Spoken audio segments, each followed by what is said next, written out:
What's going on YouTube? It's your boy Humble Warrior checking in with you. I wanted to get straight into this video.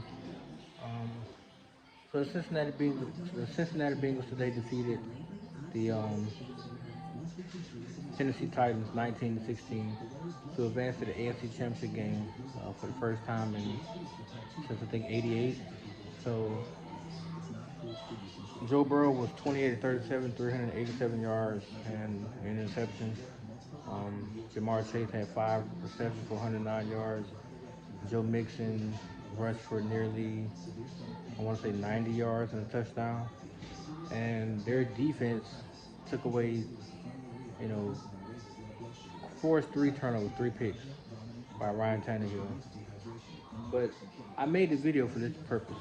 So I keep reading up and down, like all throughout Facebook.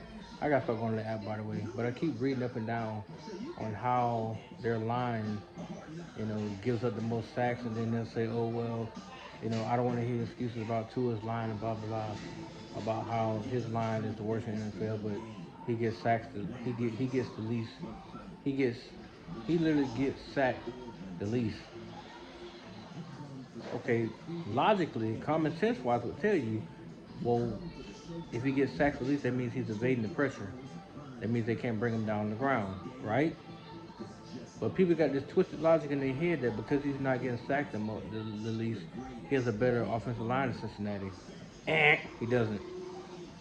But because he continues to evade, or one person can't bring him to the ground when they have a straight shot at him, then it doesn't fit the narrative to say, oh, well, he's an elusive quarterback in the pocket.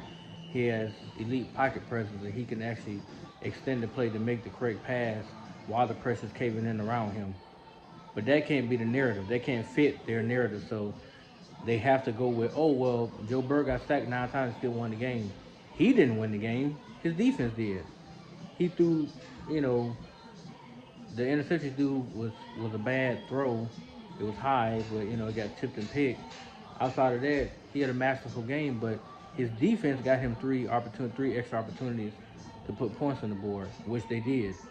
3 field goals and a touchdown, and another field goal sealed the game. But they're going to give Joe Burrow all the credit, even though he took 9 sacks. He takes all the credit. All this week he's going to take the credit because he got the win in the last few seconds. His defense got the game-stealing interception with 20 seconds left because Ryan Tannehill decided to force the ball to a guy that was covered between 3 people. And the vicinity where he was covered, there was 3 people around him. So when he threw the ball, it got popped in there and the other boy picked it off. But that's not going to be talked about. What's going to be talked about is the fact that Joe Burrow threw for 387 yards on 37 attempts. That's what's going to be talked about. And some people I read was like, well, he dinked and dunked, or he threw, passes here and there that they broke off to go longer. Isn't that what wide receivers supposed to do? This is not all about throwing long bombs. But isn't the wide receiver supposed to be able to break a tackle and keep going down the field to make it even a bigger game, yards after catch? That's what they're supposed to do, right? I mean, if you're getting paid to catch the ball and extend plays and make people miss and continue to go down the field, then do your job, which is what Jamar Chase did today, him and T. Higgins. But they're not going to get as much credit as the quarterback is. Which brings me to this point. If Tua doesn't get any credit at all, then why the fuck is he even on the team? He takes a lion's share of the blame, though. As soon as they lose, everybody coming after him. The Tennessee game, everybody came after him. Everybody named Mama came after him. Despite the fact that he only threw 1 interception and he had, 1 fumble? He had a near fumble, then he had a fumble that he lost, and he threw a pick. But the Miami Dolphins defense they did not force 1 turnover, period. Not 1 in that game. But and Foreman looked like Derrick Henry 2.0, just slashing up that defense. But that's Tua's fault, right? Right, it is. Because he's the quarterback. He's on both sides of the ball. He's calling defensive adjustments and he's calling offensive adjustments. So he got to take the blame for that. It's getting to the point now it's becoming highly frustrating to me because I'm like, so the kid does well, you bash him. He does bad, you bash him. I mean, to me, he can't win for losing. If he actually wins the Super Bowl with this fan base, they're still gonna talk shit about him because he didn't do it with 5,000 yards in the season, with 50 touchdowns. But he may put up 3,500 yards and 35 touchdowns. But that wasn't good enough because Dan Marino put up 5,000 yards in the season, or 6,000 yards in the season. Okay, and your point is, did Dan Marino win a Super Bowl? Did he win it though? Did he have a defense to win it?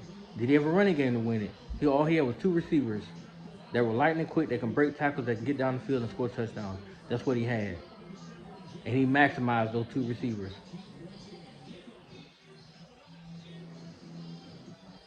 So this narrative has got to stop about his offensive line play. Because if it was that simple, then I'm pretty sure Tua would have got sacked 72, 73 times this year alone, based on how bad his offensive line is. Because there's been plays they whiffed on blocks and he literally had to use his spidey sense to get out of harm's way to make the pass to convert the first down. Literally, seen it with my own eyes on TV. He had to elude pressure to get down the field or to at least run to get the first down.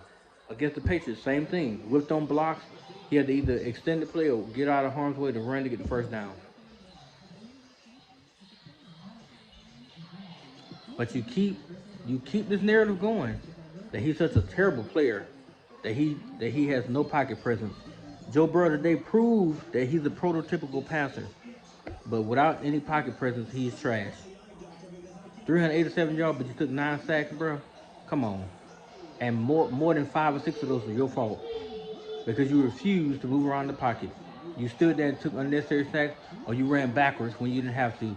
What they do have some kind of shimmy shake to make the defender miss, which 9 times out of 10 they're gonna miss because they're gonna try to tackle you with their arms. They don't straight up tackle you; they tackle you with their arms. So if you can get